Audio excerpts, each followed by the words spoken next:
Hi guys! Welcome back to the channel. Okay, so meron tayo ditong eyeglasses. So ito po yung personal eyeglasses natin. So papakita ko yung features ng eyeglasses natin guys. Yan. So meron siyang anti-radiation at saka photochromic. And itong eyeglasses din natin guys is meron na rin to siyang grade. So medyo mababa lang naman yung grade niya. Yan. So ito yung eyeglasses natin guys. Yan. Alright. So yan. Okay. Yan. So meron siyang grade. Yan. Mga 0.50 yung grade niya guys. Yan. So check natin yung kanyang photochromic. Sa anti-rad naman guys is yung sa usage natin sa gadget tsaka any gadgets, no? Yan. Yung photochromic yung iti-test natin since na yan, mainit dun sa labas. So ipapakita natin kung natural na talagang yan, automatic na umiitim yung kanyang lens. So try natin guys. Okay? Ayan, so susot natin guys. Alright, so wala pa tayong ligo. Test natin dito sa labas.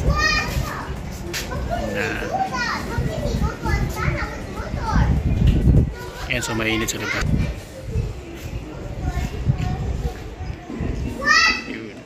So as you can see guys, umitim na yung lens ng ating eyeglass. Ayan. So meron siyang photochromic. Yan, photochromic yan. Para na siyang sunglasses na. Para na siyang shades. Yan. So, yan o. Tignan nyo. Nandito tayo sa yan. So, nagpasilong na tayo. So, as you can see, matagal natanggal yung kanyang ito, yung parang black niya. So to unti-unti siyang nawawala yung black. Yun yung design ng photochromic guys, no? Yan. So yan o. Yung Blu-ray naman guys, yan, as you can see dito sa yan yung Blu-ray. Kung titingnan nyo dito, hindi siya lumalagpas dito. Yan yung anti-radiation. Yung Blu-ray ng cellphone. Ito yung light ng cellphone. Ayan. So hindi siya lumalampas dito. So protection din siya at the same time. Ayan. So nagpagawa tayo ng eyeglass guys. Kasi dahil babad tayo sa gadget. Ayan. So meron na tayong konting diferensya, konti lang naman yung diferensya ng mata natin. So meron tayong 0.50 na grade. So yan, nawala na yung ano niya guys. So yung parang black shade niya. So balik tayo ulit sa labas. Papakita natin. Yeah. So balik tayo labis naman. So nag-a-adapt siya ng konti, paunti-unti hanggang sa mag-black na yung kanyang lens. So this is the good thing about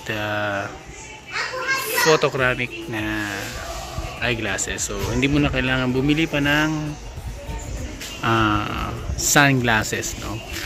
So yan, at the same time magagamit mo din siya sa labas.